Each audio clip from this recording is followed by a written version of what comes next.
we're first supposed to share our disclosure slides. Is there a slide that looks like that, or we're going to start right off with our learning objectives? So if you're a plant from the FDA, at some point I promise to show you my disclosures. Looks like we're going to start with, there we go. We're going to start with learning objectives. So what are the goals today, folks? We're going to recognize the importance of an early diagnosis and early initiation of treatment in MS to reduce disability progression. We're going to discuss the concept of personalized treatment selection. When you start a patient, when you switch a patient, or when you stop a patient on a given pharmacologic drug, really based on the efficacy, safety, and the patient preference of that therapy. Tonight, we're going to talk about how we evaluate the latest data on the efficacy, safety, and dosing of currently approved FDA DMTs and develop an optimal individualized treatment strategy for our patients with MS. We're going to evaluate the potential benefits of emerging therapies to delay disability, slow disease progression, and improve long-term outcomes in MS. And lastly, we are going to identify up-to-date recommendations for patients with MS during this era of COVID-19, including information from some of the registries and treatment considerations. Now, with that preamble, I would like to start by level setting our understanding of MS. Here on the screen, you see our good friend Stephen Krieger's topographical model of MS, something I oftentimes call the leaky pool model of MS. So for those of us that are unfamiliar, allow me to kind of walk you through it briefly. Here we have a cross-section of a swimming pool, and the water level is the clinical threshold. So everything above the water level, the human being is aware of. They have a symptom, they have an optic neuritis, God forbid, or a transverse myelitis, or what have you. Things below the water level, the human being's not aware of, but Dr. Singer can sure see it on the MRI. Now, the amount of water in the pool represents the so-called functional reserve, very important concept in MS. And the functional reserve is really the nervous system's ability to withstand an insult. Now, not an insult like you're ugly, an insult like you have a fever or you have an infection or something like this. And what you'll notice is there's a larger functional reserve in the deep end of the pool as compared to the shallow end. Now, the floor of the pool is a representation of the human being's nervous system, the central nervous system. And in the shallow end, where there's the least functional reserve, are the areas of the brain and spinal cord that are at the highest risk for damage. That's the spinal cord and the optic nerves. And so there's a very small functional reserve there because damage doesn't go unnoticed generally. Now, in the yellow section in the middle, there's a bit more functional reserve. And that part of the brain is the brain stem, which is more forgiving than the spinal cord, but not much more forgiving. And then on the far right, with the largest amount of water, the biggest functional reserve, that's the hemispheres, the lobes. Now, in Stephen's model, when someone has an attack, as you can see on the screen there, we draw a stalagmite sticking up from the water and cresting the clinical threshold so the person's aware. If they have a new spot on the MRI, like I unfortunately saw in clinic today, without symptoms, then we show a stalagmite under the water. Now, here's the most important part. This model is sometimes called the leaking pool model of MS because over years, the water level is draining. And those areas of damage, which were underneath the water level, as the water level drains, are exposed. And that's the underpinnings of progression in multiple sclerosis. Barry, let me hand the mic over to you, my friend. All right. Well, thank you, Dr. Boster, for explaining the clinical course of MS. Now I'm going to dive into a topic near and dear to all our hearts, navigating the management of MS during the COVID-19 pandemic. So we've all been in the trenches here through this pandemic for over a year, and there's some lessons learned that I want to share with you all. So one of the concerns is what is the impact of patients being on immunomodulatory, immunosuppressive medications during the pandemic? And I think this is, has significant implications for our patients. I think fortunately that most of our patients have fared well during the pandemic. I know at our center we've had a couple hundred people get COVID-19. And so how do patients fare? So we definitely see that looking at some of the numbers, that those patients, particularly on interferons, patients or glatiramer acetate seem at lower risk for infection based on some looking at databases from around the world. In addition, it seems like teriflunomide in some databases had a lower risk for having severe COVID-19. Some of our drugs, not really association one way or the other, so we didn't see with the fumarates or the S1P medications or natalizumab a significant increased risk of COVID-19. Depending on which database you look at, such as the COVI-MS North American or the MSIF and the MS Data Alliance, pulling these data sets together, there did seem to be some signal that patients that were on anti-CD20 medications, B-cell depleting medications, may be at higher risk for complications such as hospitalization. And then finally, cladribine, we haven't really seen a strong association, despite the modest depletion of lymphocyte counts. Most people, the dip is pretty mild, and we have not seen a significant increase in serious outcomes. And alemtuzumab might matter in terms of timing, but I don't think we have much data to suggest alemtuzumab was associated with worse outcome during the pandemic, although the numbers are smaller. Next slide.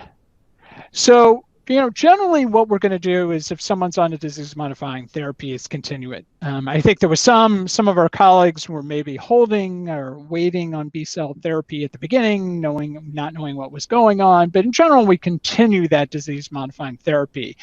And then before you start someone on a new disease-modifying therapy, there's a lot of things that you need to consider in terms of the specific DMT. Is it going to affect, and not only is it going to give you a risk of worse disease, so you have to take that in consideration, someone maybe who's in their late 60s and they have more progressive disease, are you really going to immunosuppress them greatly with certain DMT? So you have to kind of look at who the patient is, what are the risks, is it acceptable to use that specific medication on that specific patient at that time in their life. So we kind of reevaluate that, and I think that's really important to do. Agreed.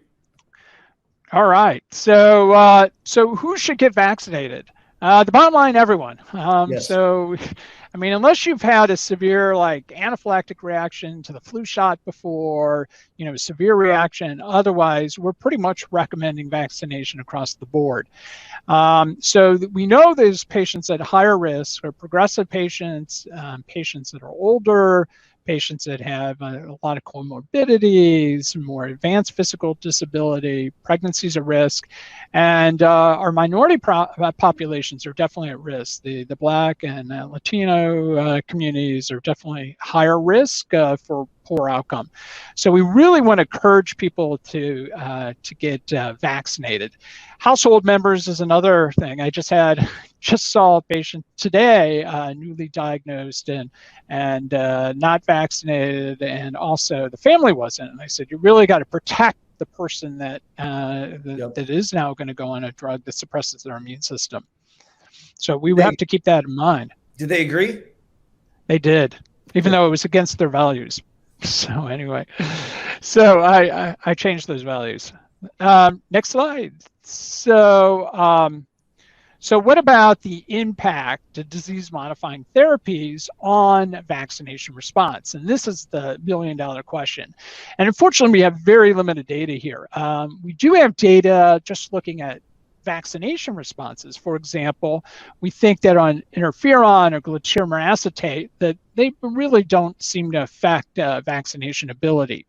There was a Tariva trial that looked at teriflunomide and also had very positive rates. In fact, if you look at H1N1 or influenza B, you had a 97% protection by being on these despite being vaccinated on teriflunomide.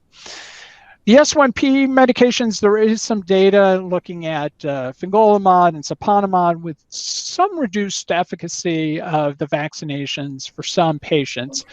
So there is some data on that front. And also some impact on natalizumab. There was a study done in Norway that showed a reduction on some vaccinations, including influenza. We don't have, there can be some protection still with cladribine and alemtuzumab. Not a lot of great data on vaccination on that front. And then B-cell antibodies, we know there is some reduction in the response rates for influenza, pneumococcal, so some reduction in humoral responses, although you do have intact T cells, and so which is very important. So we have to keep this all in mind. For example, with with the Pfizer and Moderna COVID-19 vaccines, we do see robust T cell responses. So someone on a B cell depleting agent, you would expect to have a good T cell response, but the B cell and monoclonal-forming antibodies to the vaccine may be reduced. And there was some data coming out of Israel that showed reduction on S1P medications in terms of antibodies and on B cell depletion.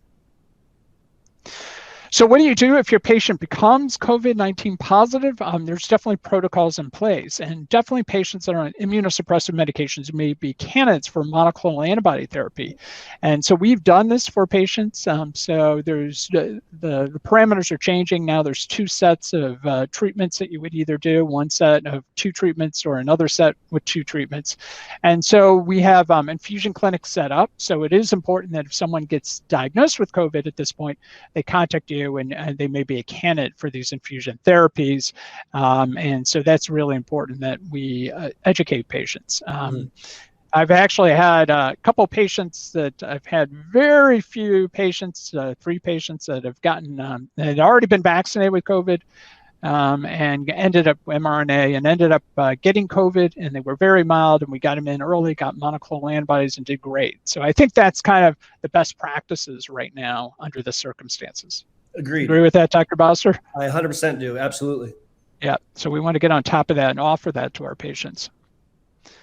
All right. So let's transition into the MS landscape. So things have changed pretty dramatically over the past few years in terms of new options. So I'll talk about those, and then in the next step. So here's kind of the landscape. So, we had the self-injected medications. The first line were back in the day, glutathione acetate and the interferons. So we have a lot of options on that front. And then starting in 2010 in the US, we started getting all these oral medications. So it's really transformed treatment for MS. Many patients start out on oral medication.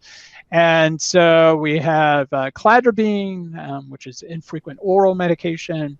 Then you have the fumarate class, which include dimethylfumarate, deoxyfumarate, and monomethylfumarate. So we got 3 different fumarates on that front. We got 4 S1P medications now, and these work a little differently. So fingolimod's the broadest in terms of affecting S1P receptors. And then you have ozanimod and siponimod, they're S1P1 and S1P5. And then we have an S1P1 subset only, ponesimod. So we got a lot of options on those. The new options don't require a titration schedule. They have a titration schedule, so they don't require, for most patients, first dose observation like fingolimod did. And then teriflunomide, which is still a great option for many of our patients. And then the high efficacy agents tend to be these monoclonal antibodies. So we have alemtuzumab, natalizumab, which have been around for a while, ocrelizumab, and the latest B-cell depleting agent, ophitubimab. So we're seeing a lot of options here. So let's look at some of the data here. So one of the options is cladribine. So cladribine, looking at the 3.5 mg per kg dose, was looked at progression of disability. And so 3-month confirmed progression means you examine someone at one point and then you make sure they're worse 3 months later. And so you could see the patients on placebo were more likely to progress in disability than those patients that were treated with cladribine, which is 4 to 5 days of pills. And then a month later, 4 to 5 days of pills, and you're done for a year. You do it the same thing in the second year. In years 3 and 4, no treatment. And so attractive way to take the medication. It dropped progression and disability down by 33%, and it dropped relapses by 58%. So attractive option for many patients, particularly those that are not great with adherence. Once you swallow your pills, you're all set. Siponimod. So siponimod, I think The real niche is based on the clinical trial, which was the EXPAND trial, looking at slowly preventing progressive disease. So this was studied in secondary progressive patients, not relapsing patients. And it looked at, can you slow down the progression? And so this S1P medication did that. So you can see a 21% reduction in progression of disability, looking at 3-month confirmed disability progression. And then in the 6-month confirmed, which is even more robust, dropped that as well by 26%. And so we're able to slow down progression in a progressive group of patients. There was a very low percentage of patients that were having relapses or new MRI activity in this trial, and 56% of people needed assistance to ambulate. So this was an older patient population with more progressive disease. So it did slow down in secondary progressive MS, which is great. So we don't have a lot of trials out there that really look at this group of patients, especially with a positive result. Now let's move on to Fumarate. So this is the EVOLVE MS1 and EVOLVE MS2 studies. This was actually a compound I was involved in on diroximel fumarate. So you think about dimethyl fumarate, and then there's diroximel fumarate. Diroximel fumarate and dimethyl fumarate, as soon as they get across the intestine lining, they're immediately converted into the active ingredient monomethyl fumarate. But the advantage of diroximel fumarate is better GI tolerability. So on the right, you look at the primary outcome was this individual GI impact scale, and you can see the second graph over there with the IGIS greater than 2. So if you had symptoms more than 2, it was a negative thing. And you could see on DMF was higher in terms of the number of days that people had GI symptoms compared to DRF. And then on the left, it was just a single arm trial. It was called EVOLVE MS1, and it was just everybody was on that came from different either interferon or GA or from or treatment naive, and they were followed over on the EVOLVE MS1 clinical trial. And you can see the annualized relapses, that the number dropped significantly from baseline and to overall population, from the baseline to on treatment. You can see the annualized relapse rate dropped robustly, particularly for the newly diagnosed patients. So this is an attractive option for newly diagnosed patients with very good safety profile and better tolerability. The dropout rate due to GI side effects for diroximel fumarate was less than 1%, as opposed to 4.8% for those patients on dimethyl fumarate. Ozanimod. So this is one of our S1P agents that also showed robust effects, and this was compared to interferon and intramuscular interferon beta 1A. And there was 2 trials. There was a 12-month trial and a 24-month trial. And you can see here the significant reduction in the annualized relapse rate. So if you look at those patients that were on interferon in the Sunbeam trial, it was 0.35. And you see that rate basically is cut down to 0.18. So almost in half by being put on Ozanimod. And it's at the 1.0 milligram dose, which is close to the approved dose, 0.92. So, and then also you saw improvements on MRI. No significant benefit over disability, but that's a little harder outcome measure to show. All right. So what about our primary progressive patients? So they need an option. And so this is the clinical trial, the Oratorio clinical trial, looking at ocrelizumab compared to placebo. And these are patients that are slowly progressive from the beginning. They're not relapsing patients, they're just slowly getting worse over time. And this agent showed significant reduction, so 24% on 12-week confirmed disability progression and 25% on 24-week confirmed disability progression. So patients on ocrelizumab were less likely to progress, and it's our only drug with an indication for primary progressive MS, and so that's a really a phenomenal option for those patients that are getting slowly worse over time. We also have good relapsing remitting data for ocrelizumab, and it was compared to interferon beta-1a sub-Q 3 times a week, and it reduced new relapses by 46 and 47% with very robust MRI superiority. So again, it's a good option for not only our patients with PPMS, but we can also use it in relapsing forms of MS. Mm-hmm. Yep. All right, and then ophitubimab. So we got another B-cell depleter. In fact, having conversations with patients today about that, about which option makes the most sense. So instead of doing intravenous twice a year, you have an option of doing a subcutaneous medication that depletes B cells, ophitubimab. And instead of being compared to interferon, since this is a more recent trial, this was compared to teriflunomide. And so Asclepios 1 and 2, and you could see the annualized relapse rate really came down nicely in these clinical trials. So you see the annualized relapse rate was about, on teriflunomide was 0.22 to 0.25. That's about 1 relapse every 4 to 5 years. But then on ophitubimab, doing the injections, it was down to annualized relapse rate of 0.1 to 0.11, which is about 1 relapse every 10 years. So you're getting these really low annualized relapse rates on these B-cell depleting agents. And it showed it also prevented confirmed disability worsening on this pool data from the clinical trials, the 2 clinical trials. So it slowed that down as well. And you can see the hazard ratios there. So 34 to 34% reduction in progression to disability using 3-month confirmed disability progression.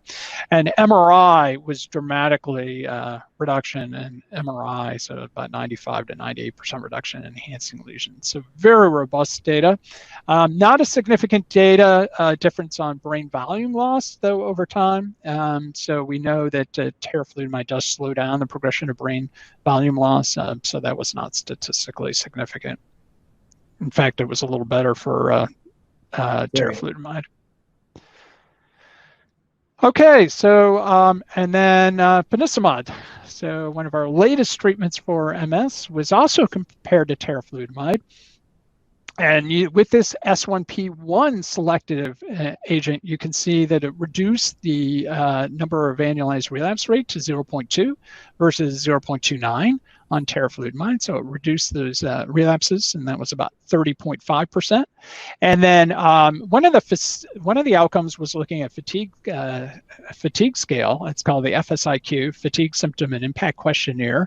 And you can see that was also statistically significant in favor of ponesimod.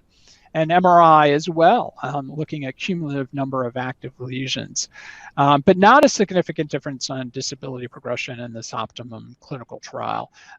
There was significance, though, on brain volume loss, and so we see some good data on brain volume loss on this on these S1P medications. All right. So now we're going to move on to the future. So what are we going to see in the next several years? We're going to definitely see some new options, hopefully. Probably one of the first ones that we may see, maybe even next year, because the phase 3 clinical trials have been completed, is ublituximab. So I'll talk about that one in a minute. Masitinib, which is a tyrosine kinase inhibitor, and then the Btk inhibitors. So this is tyrase kinase inhibitors. And so we'll talk about what those are all, evobrutinib, tolobrutinib, and fenebrutinib. So B-cell depletion, so ublituximab. So ublituximab was, again, a B-cell depleting agent. And you could see monoclonal antibody, and you could see the reduction in relapses. So look at the annualized relapse rate on ublituximab. It's 0.076. Have you seen any numbers like that, Dr. Boster? I've never seen numbers that low, Barry. Wow. I mean, we're talking about 1 relapse every, I don't know, 12, 13 years. I mean, it's that's pretty darn good. Yeah. Although, you have to look, teriflunomide also had quite low annualized relapse rates too. So it's a very good data there. But very low annualized relapse rates. You can see reduction in enhancing lesions, 96 to 97% compared to teriflunomide, which, by the way, in TEMSO, teriflunomide prevented 80% of the enhancing lesions. So this is 97 or 96% above that. Not a significantly difference on confirmed disability progression. There was some differences, though, in confirmed disability improvement, which is a nice outcome measure. What percentage of patients are actually better on this drug? And NIDA was extremely positive for this agent. Now, the one agent, the benefit of this drug is it's a 1 hour. Once you get on it, you do your first dose, then it becomes a 1 hour infusion every 6 months, which is going to be very attractive. We have patients in rural areas, so if they come in, they got a 3-hour drive, come in, get their infusion in 1 hour, see me, and then ready to go home, or get an MRI the same day. So that 1 hour infusion is going to be attractive. And then masitinib is an option for, was studied in clinical trials looking for primary progressive MS and non-active SPMS. And so this tyrosine kinase inhibitor is, it was looked at EDSS. So this is looked at 4.5 mg per kg versus placebo, and it did have a significant impact in terms of the change in EDSS and also the risk of EDSS progression and risk for that first progression. So these outcomes were positive, and this is headed into future clinical trials. There was some diarrhea, nausea, rash, some hematologic changes with this dose, with this medication, but it could be a very attractive oral medication that may make an impact in progressive disease. So we're looking forward to more data coming from this agent.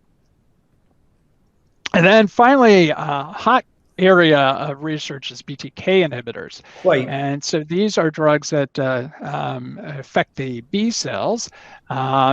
Masitinib, by the way, affects mast cells and affects both not only mast cells but also microglia. So Btk inhibitors affect B cells and microglia. We think microglia plays a role in secondary progressive disease and smoldering lesions and progressive disease. So if you look at this data on the number of lesions on evobrutinib, this Btk inhibitor, you can see that the numbers go down substantially on the 75 milligrams BID. So great results in MRI, and you can also see the relapses were quite low on the 75 milligram BID dose. So you see that nice dose response compared to placebo, and there was a dimethyl fumarate comparator group. One of the issues, just safety issues, is we're going to have to see with liver function tests, because that was one of the things that we saw a signal that maybe some elevation of liver enzymes. So we'll have to keep an eye on that as this enters phase 3 clinical trials, or in phase 3 clinical trials. Another drug also in phase 3 clinical trials is tolebrutinib, and tolebrutinib is another BTK inhibitor. And so you got this was looking at the clinical outcome, and there was different doses as a dose finding study, but the 60 milligram dose, which is the highest dose studied, had some robust outcome measures on MRI in phase 2. So new enhancing lesions dropped by 85%, and new or enlarging T2 lesions went down by 89%. So very robust data there, looking at outcomes in terms of MRI, which is the primary outcome on phase 2 clinical trials. So we'll see as this enrolls in phase 3 clinical trials and a group of patients, including both progressive and relapsing patients. The most common side effects were headache, upper respiratory tract infections, and nasopharyngitis were reported out of the phase 2 clinical trial. So exciting, huge pipeline, a lot of tools out there to treat MS, and hopefully we'll be able to have more options for both our progressive patients as well as our relapsing patients. So with that, I'm going to transition over to Dr. Boster. So how do you put all this together and treat our patients? Dr. Singer, that was a tour de force. Thank you so much for that. It was really an excellent high-level review of what we have and what's coming. So thank you for that. We're going to now turn our attention to how do we diagnose MS and how do we assess risk in multiple sclerosis, something very germane to the clinicians that are on the line right now. So what we'll first look at are the revised 2017 revision of the McDonald criteria. And these are the criteria that we use. In a nutshell, if you have 2 attacks in 2 different locations in the brain or spinal cord, that occurred at different times, then you could technically diagnose someone old school with MS. But we use the MRI to speed up the time in between symptom onset and diagnosis. And as you can see in that table, if you have one event and then you have certain features on the MRI, you're looking for certain spots in certain locations, juxtacortical cortical, you're looking at infratentorial, you're looking at periventricular.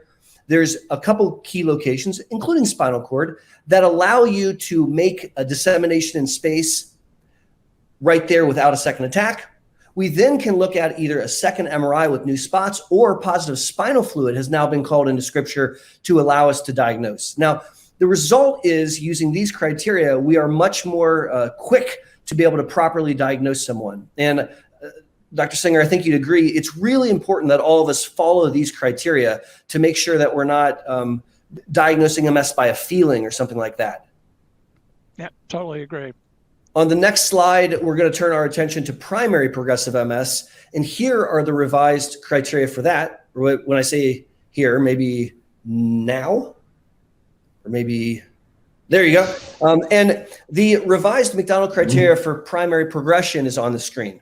And obviously the clinical course is different. We're listening for a year of insidious decline. And then we look for 2 of those 3 features to buttress it: positive spinal fluid, or certain number of lesions in the brain, or certain number of lesions in the spinal cord. And if you have 2 of those 3, then that gives you the ability to diagnose PPMS. Now, with that background, Dr. Singer, let's talk through this case of Natasha. So here we have a 24-year-old Caucasian woman, and she's newly diagnosed. Her initial onset was kind of multifactorial. She had pathologic fatigue. She had an optic neuritis, kind of a classic presentation, and paresthesias in hands and feet. She recovered completely after a course of steroids, thank goodness. Now, when you examine her, she's not completely normal. There are some subtle abnormal findings that we see. She can't really discriminate 2-point touch. Proprioception's not awesome. She's got a bit of a sensory ataxia when you watch her walk. And so things aren't completely normal. You look at her MRI, and she has 4 lesions on the brain. None are enhancing. And fortunately, her C-spine and T-spine have no spots. Also, just to add in some laboratory information, most of her labs are within normal limits, and her JC virus antibody is, in fact, negative. Now, let's think about prognostic factors for MS, keeping Natasha in mind. Next slide, please. Demographically, we're concerned prognostically when our patient is male. We're also concerned prognostically when symptom onset is after the age of 40.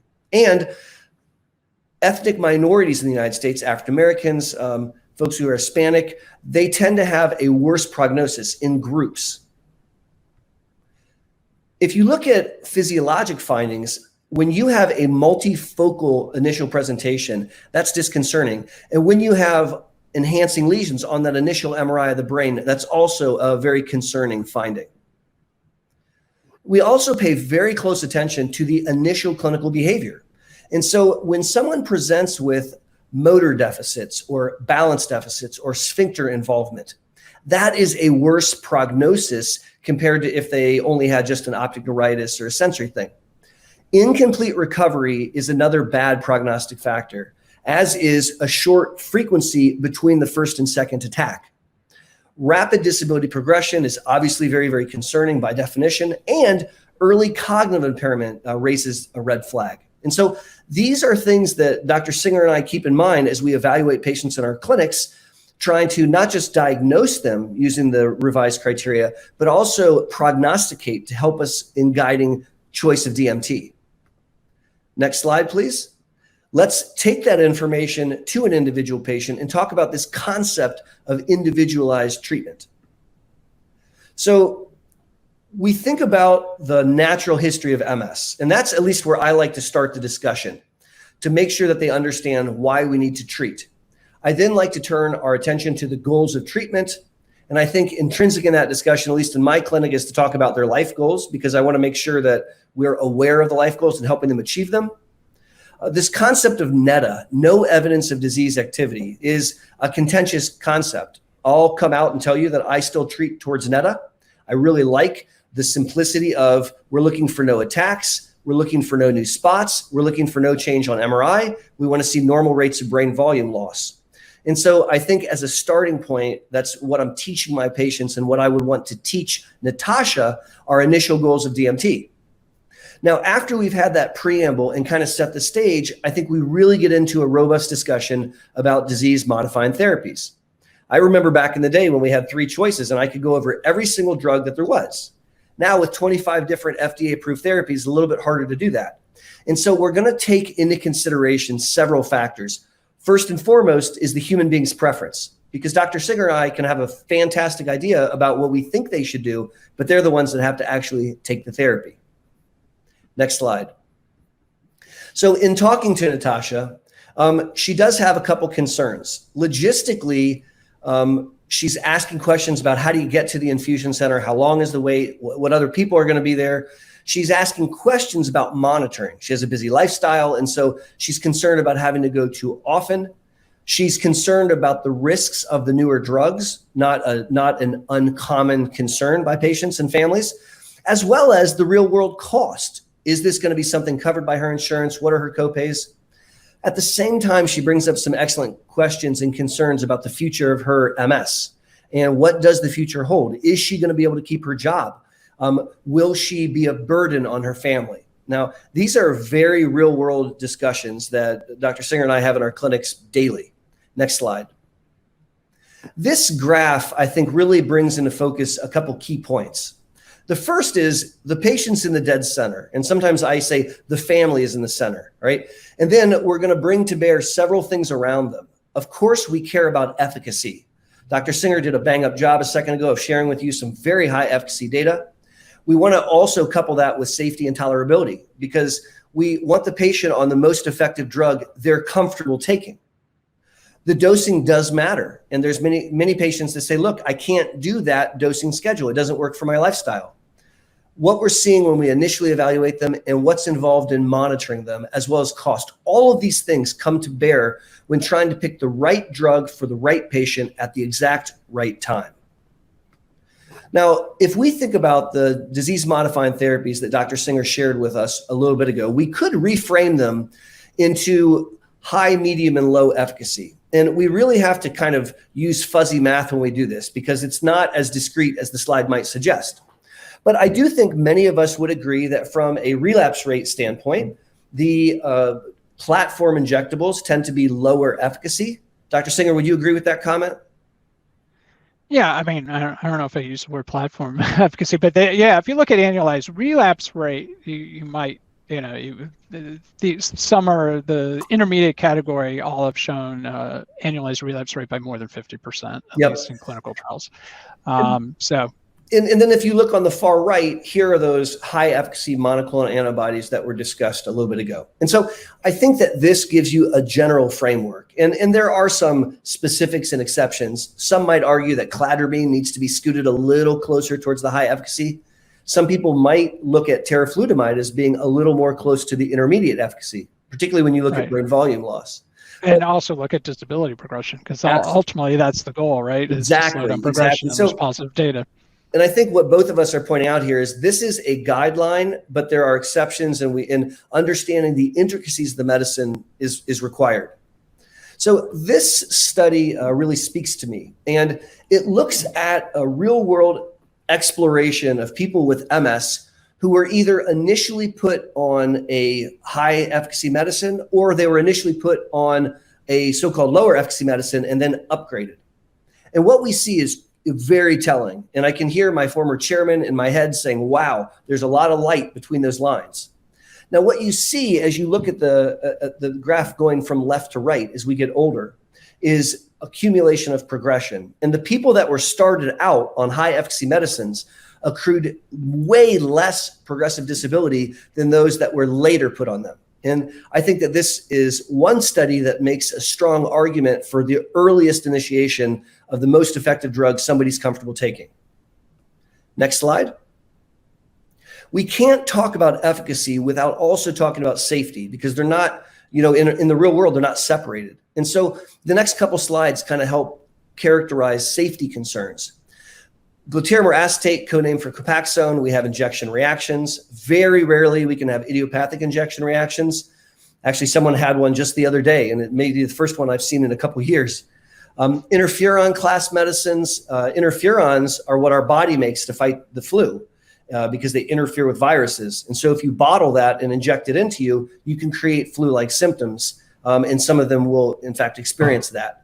And that's true for the interferon beta 1A and interferon beta 1B products. You can see pegylated interferon down there as well. You can keep in mind that when you're injecting, there's a chance that you're going to have a skin reaction. Now, on the next slide, we turn our attention to the pills. And I am so excited. Remember in October 2010, Dr. Singer, when the very first pill came out, now look at what we get to choose from. It's awesome. And yet there's a lot of responsibility to make sure that we shepherd patients through these pills safely. With cladribine as a microinduction therapy, we have to think about a lot of things: lymphopenia. We have to think about risk of malignancy and teratogenicity. When you think about the fumaric ester class, there's a flushing phenomenon, which has been well described, as well as GI upset. Dr. Singer shared how the diroximel fumarate tends to have less GI upset. You then look at the next 4 drugs in a row. They're all in this S1 class. And so they have kind of similar side effects that hang together. Headache, elevation in liver enzymes, some GI stuff, some back pain. These have all been described with fingolimod, what I sometimes refer to as the parent compound. And then you can look down over the next couple, and there's a lot of similarities there. The one big take home is making sure that we're checking liver enzymes. And then out at the very bottom, we're looking at teriflunomide. This is metabolized by the liver, and we're actually asked to follow liver enzymes. About 13% of people have a transient alopecia. It's not male pattern baldness. It comes back. Mine doesn't. And then you also can have some neuropathy or elevation of blood pressure very rarely. So things to keep in mind when using pills. On the next slide, we turn our attention to the high efficacy monoclonal antibodies. And these are complex biologic molecules. Maybe the most complex is alemtuzumab. Alemtuzumab has a risk evaluation mitigation strategy mandated by the government to keep everyone safe. There's really 4 categories of risk: infusion reactions, as you can see listed there, the risk of causing autoimmunity, thyroid being the highest risk, to a much lesser extent, kidney and platelets. The third risk is a low risk of infections. And lastly, a low risk of cancer. So a lot of issues when using alemtuzumab in clinic. Natalizumab, the oldest of the monoclonals, coming out in 2004. This medicine is really interesting in that the biggest concern is a very small risk of a very scary infection, PML. When you look at the B-cell depleters, there's a couple different things that we think about. An increased risk of upper respiratory tract infections compared to, say, Rebif and the OPERA trials. And you could also see infusion reactions. And I would also like to add in something that Dr. Singer spoke about earlier. Barry, you talked about the concerns related to vaccines with all of these medicines. And I think in the COVID era, we're required to add that into the discussion, most certainly. So on the next slide is a handy dandy table to kind of help you think about, what do I need to do to get somebody started? So as you look from left to right, starting someone on glutaramyl acetate requires nothing. If you're going to take teriflunomide or the fumaric esters, or if you're going to take the S1P receptor molecules or cladribine, there's definitely some laboratories that we would like to check. And you also see with some of the other drugs, there's a call out for blood pressure with teriflunomide. I would most certainly think about that with the S1P receptors also. And we see a recommendation for an eye exam with some of the S1P receptors, just as a baseline with concerns of possible macular edema. Next slide. The same setup as we transition to monitoring. So now you've got the patient on therapy. What do you need to do? I find this slide to be very, very helpful as a quick guide, making sure that you're checking the right labs for the right drug. And so this is one that you may want to come back to. On the next slide, we get into the monitoring of the monoclonal antibodies. And starting off with alemtuzumab, in preparation for all those risks that I discussed, there's a lot that goes into getting ready to take this medicine. Where there's a bunch of laboratories and skin exams and neck palpations and the like. If you look at natalizumab, we do want to have liver enzymes, CBC, But really, we want to follow the JC virus antibody. And it's recommended every 6 months. Some centers like ours, we may do it slightly more frequently. Ocrelizumab, the next one, we want to get some baseline information, including immunoglobulins. We want to make sure that the person has not been exposed to hepatitis B for a risk of reactivation. And then we're also going to look at lymphocyte subsets in immunoglobulins so that we kind of know what we're getting ourselves into. And all of those learnings apply to ophitubimab as well, the humanized monoclonal against CD20. So that's a lot of information, Barry. And we're going to take all that and put it together, and then we're going to help Natasha make a decision. You ready? Here we go. Got it. So in talking with Natasha, she's struck by the concerns for the future, and she is willing to come to an infusion center, and she picks ocrelizumab. Now, is that a drug that you'd be comfortable starting on her? Well, it definitely could be an option. She's got some favorable prognostic variables. One, she's young, Caucasian. She's only got 4 lesions in her brain. Her clinical syndrome doesn't match up with her scan because she's got a sensory ataxia, and meanwhile she has no cord lesions, so it doesn't quite all fit together. But I mean, the question is where would you go with her? She did have incomplete recovery from her first attack, which is a poor prognostic sign. So, I think this would be an option. I think, she probably could be an option, though, for an oral disease-modifying therapy. I think it would be potentially an option. But there is some advantage of getting on top of this early. I think you also have to keep in mind, is this in the world of COVID, so you're thinking about vaccination. Do you have an opportunity to vaccinate before she starts treatment? But it would definitely could be a good option for her. I like the option of ocrelizumab for her. It's twice a year. That's easy. I think we're dealing with a highly effective molecule. The biggest hesitation that I have is exactly what you brought up about vaccination. And I would want to make sure that she was fully vaccinated prior to starting this B-cell depleter.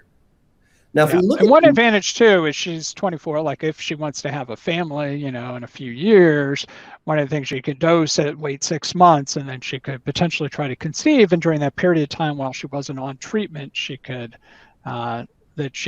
then, after that 6 months, she could start to conceive, and she'd probably be protected because her B cells would be depleted a little further. So it is a good option on that front. But she needs to be on highly effective birth control during this period of time. Agreed. Now, going to the next slide, we're thinking about monitoring, right? There's a lot that goes into monitoring. And here we see a breakdown. The clinical measures, the EDSS is like our NIH stroke scale in MS. It's a formalized neuro exam. The MSFC is my preference. And these are validated functional tests. And then patient-reported outcome measures, I think, most certainly have a role in hearing the patient's voice. The MRI is a mainstay. At my center, we get an MRI at least once a year. And in the future, we look forward to using cool tools like serum neurofilament light and GFAP. Now, those aren't available for the populace at large yet, although we've been using them in research increasingly, and I think it's just a matter of time. Before we wrap up on the next slide, I do want to talk about something which is in some ways maybe a little bit disturbing. And this was a post-hoc analysis of the OPERA trials where we studied the drug ocrelizumab against Rebif, interferon beta-1a. And they did a really interesting analysis where they removed disability from relapses. So if you had an attack and didn't fully recover, they took that information out of the data set. And what they uncovered was this scary term called PIRA, progression independent from relapse activity. And what they saw in these relatively young, early relapsing patients was some of them progressed in their disability independent from the attacks. Now, it's really great to know that both drugs did impact this, and ocrelizumab in this post-hoc analysis was able to help not just relapses, but also PIRA. I throw this out because I think that we're going to be seeing more discussions about smoldering MS and this concept of PIRA in years to come. Now, we're running a little shy on time. I'm going to try to move quickly through optimizing management over the long term, because you don't have MS for a year or two, you have MS for a lifetime. And we bring Natasha back. She's now had MS for 2 years, no attacks during that time, which is great. She continues to complain of symptoms. So fatigue, the most common symptom in MS, sleep disturbance, which might be exacerbating her fatigue, and incontinence, which could be interrupting her sleep. Lifestyle-wise, she's taken a new position. It requires less travel and less time commitment. And we could ask ourselves the question, is she passing the litmus test of life? I think all too often we can think binary yes, no attack, but I think this kind of flushes out the fact that we really need to talk to the human. Barry, if you saw her in clinic, what would you say about her success in MS to date? Well, it sounds like for the most part pretty good, but she needs good symptom management. Yep. So I think that's where we could totally flip her quality of life. She needs sleep. So I totally agree. It could be the bladder. She may be going 2 to 3 times at night. She may need anticholinergic or Botox or something for her bladder so that she would be dry so she could sleep overnight. Her sleep would be probably better, and then she wouldn't be as fatigued. So it's kind of this vicious circle of managing symptoms. So you got to figure out what point could you intervene? And obviously, if you can do it without medication, great, depending on what the problem is. But we see it over and over again, spasticity causing cramps, which interrupt sleep, which, so again, we can't do our best job if all we do is slow down the disease. We have to slow down the disease and improve quality of life by managing those symptoms. Right. Now, in fact, I just had a publication out, and we looked at it was like free thoughts of patients living with MS and providers, and the patients were separated from providers as patients really wanted to manage their symptoms of MS was a very high priority and was lower for providers.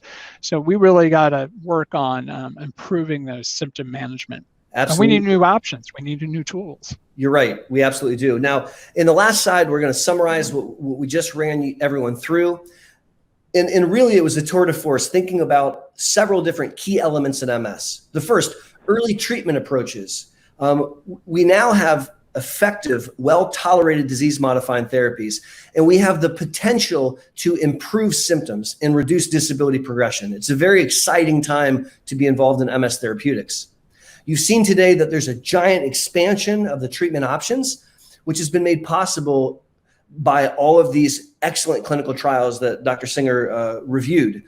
This creates options for patients to have highly tailored therapy just for their needs, really matching the right drug for that patient at that time. While positioning of high efficacy therapies is an evolving discussion, recent and emerging data is starting to suggest that maybe people will fare better with an early initiation of that highly effective therapy. Hence the discussion that Dr. Singer and I had about Natasha just a moment ago. And lastly, new but important parts of MS management involve guiding patients as they navigate through the current global viral pandemic of COVID-19. Every single clinic, every single patient, this is a discussion. And in general, we're really recommending education, and we want patients to understand. We want them to be vaccinated. Let me say that again. We want them to be vaccinated, and we want them largely to stay on their DMT. Now, each person's individual, and of course, you're going to be talking to their doctor about what's right for them. And with that, I want to say thank you for everyone's attention. I also want to thank Dr. Singer for joining me today for this outstanding presentation.